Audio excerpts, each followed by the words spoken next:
ओम शांति। सदा अलंकारी स्वरूप में स्थित रहने वाला ही स्वयं को तथा बाप को साक्षात्कार करा सकता है। तो चलते फिरते स्वयं को विष्णु स्वरूप में देखिए कि मेरे चार हाथ हैं। हाथ का मतलब क्या? अलंकार का मतलब ये मेरी शक्तियां हैं। मेरे पास ज्ञान है, मेरे पास पवित्रता की शक्ति है, मेरे पास योग बल है और मेरे पास स्वदर्शन चक्र है।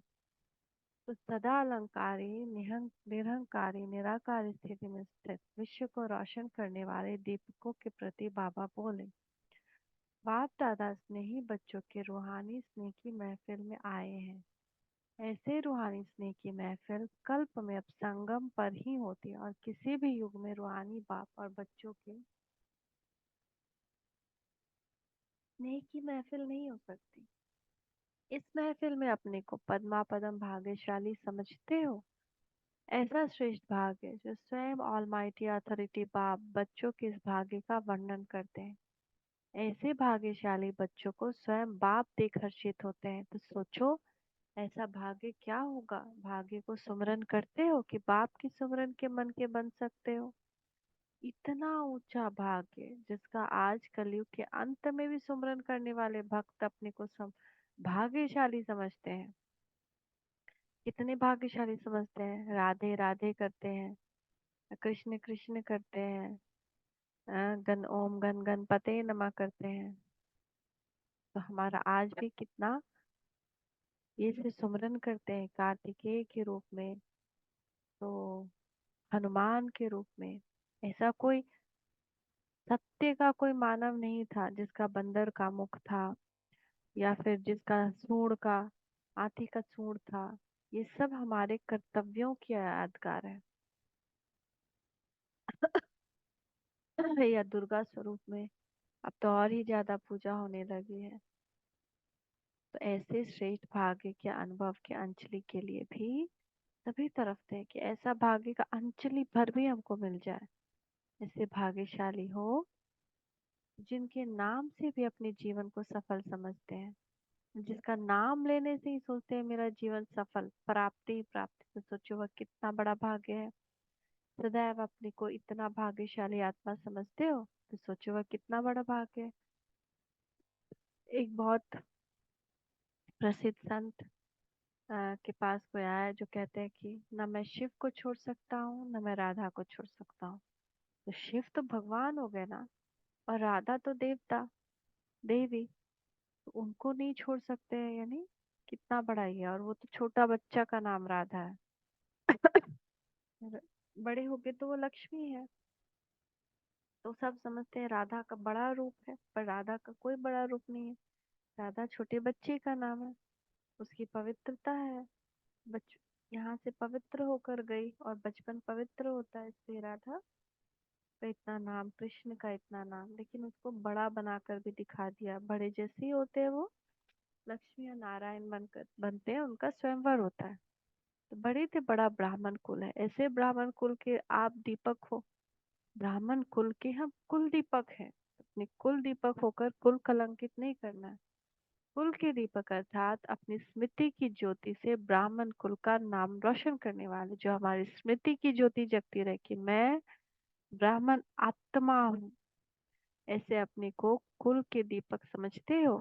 सदा स्मृति की ज्योति जगी हुई है, बुझी तो नहीं है। अखंड ज्योति अर्थात कभी भी बुझने वाली नहीं। आपके जड़ चित्रों के आगे भी अखंड ज्योति जगाते हैं। तो अब जब हम अपनी ज्योति आत्मी ज्योति को अखंड रखेंगे, तभी भक्ति मार्ग में भी हमारे सामने भक्त अखंड ज्योति जगाएंगे। चैतन्य अखंड ज्योति का ही वह यादगार है। तो चैतन्य दीपक बुझ सकते हैं क्या? बुझी हुई ज्योति अच्छी लगती है? तो स्वयं को भी चेक करो। जब स्मृति की ज्योति बुझ जाती है तो कैसा लगता होगा? खुद सोचे क्या मेरी स्थिति है जब मेरी ज्योति बुझ गई, देह अभिमान आ गया। तो क्या वह अखंड ज्योति हुई? ज्योति की निशानी है सदा स्मृति स्वरूप और समर्थी स्वरूप होगा। स्मृति और समर्थी का संबंध है। अगर कोई कहे स्मृति तो है कि मैं बाबा का बच्चा हूँ, लेकिन समर्थी नहीं, यह नहीं हो सकता। समर्थी यानी कोई भी व्यर्थ संकल्प नहीं होगा, व्यर्थ कर्म नहीं होगा, व्यर्थ बोल नहीं निकलेंगे। युक्ति युक्त और योग युक्त। क्योंकि स्मृति है कि मैं मास्टर सर्वशक्तिमान हूँ। मास्टर सर्वशक्तिमान अर्थात समर्थ स्वरूप। समर्थ अर्थात शक्ति, फिर वह गायब क्यों हो जाती है? कारण एक शब्द की गलती करते हो। कौन सी गलती? बाप कहते हैं साकारी तो अलंकारी बनो, लेकिन क्या बन जाते हो? अलंकारी के बजाय देह अहंकारी बन जाते हैं। बुद्धि के अहंकारी, नाम और शान के अहंकारी बन जाते हैं ना। हम सोचते हैं हम ही ज्यादा जानते हैं, हम ही ज्यादा समझते हैं। तो सदा सामने अलंकारी स्वरूप का सिंबल होते हुए भी अपने अलंकार को धारण नहीं कर पाते हो।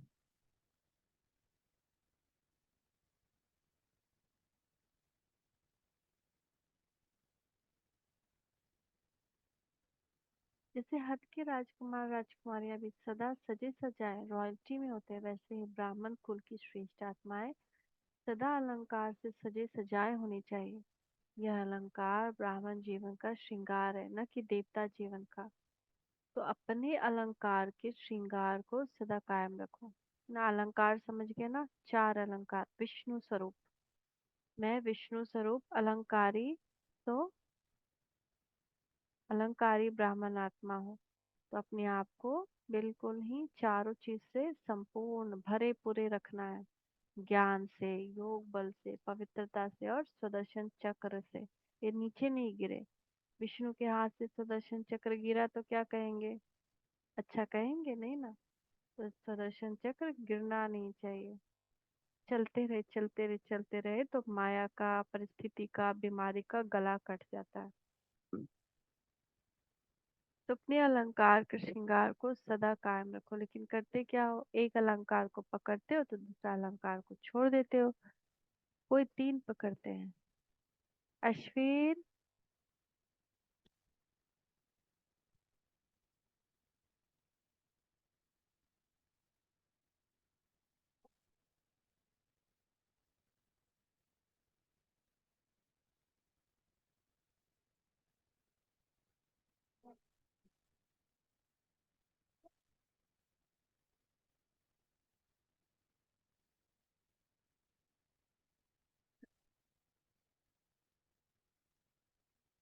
कोई तीन पकड़ सकता है, कोई चार पकड़ सकते हैं। तो बाप दादा भी बच्चों का खेल देखते रहते हैं। भुजा अर्थात शक्ति।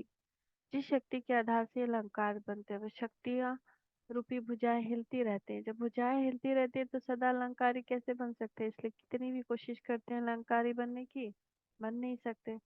तो एक शब्द कौन सा याद रखना है? किसी भी प्रकार के अहंकारी नहीं, लेकिन अलंकारी बनना है। सदा अलंकारी स्वरूप में स्थित न होने के कारण स्वयं को और बाप का साक्षात्कार नहीं करा सकते। इसलिए अपनी शक्ति रूपी भुजाओं को मजबूत बनाओ, नहीं तो अलंकारों को धारण नहीं कर सकेंगे। तो अलंकारों को तो जानते हो ना, जानते हो और वर्णन भी करते हो, फिर भी धारण नहीं कर सकते हो।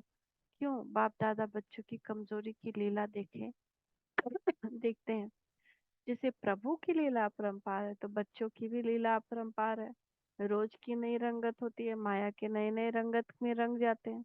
तो दर्शन चक्र के बजाय व्यर्थ दर्शन का चक्र चलता है। तो आपस से जो व्यर्थ कहानियां और कहानियां बड़ी रुचि से सुनने सुनाने के आते हैं, वो संस्कार अभी भी अंश रूप में आ जाता है। इसीलिए कमल पुष्प समान अर्थात कमल पुष्प के अलंकार धारी नहीं बन सकते, कमल के बजाय कमजोर बन जाते हैं। तो मायाजीत बनने के लिए दूसरों को संदेश देते, लेकिन स्वयं मायाजीत है या नहीं ये सोचते ही नहीं। इसलिए अलंकारी नहीं बन सकते, अहंकारी। तो बाबा कह रहे ऐसे सदा अलंकारी, निरहंकारी, निराकारी स्थिति में स्थित होने वाले, सदा की विजय, सदा जागते हुए दीपक, विश्व को रोशन करने वाले दीपक, बाप दादा के नैनों के दीपकों को बाप दादा का याद प्यार और नमस्ते। हम बच्चों का भी मीठे मीठे बाप दादा को याद प्यार, गुड मॉर्निंग। नमस्ते बाबा, नमस्ते, शुक्रिया बाबा, शुक्रिया। तो आधा फिर कल पढ़ते हैं, यहाँ टीचर्स के साथ हुई और दीदी से के साथ हुई बात पे।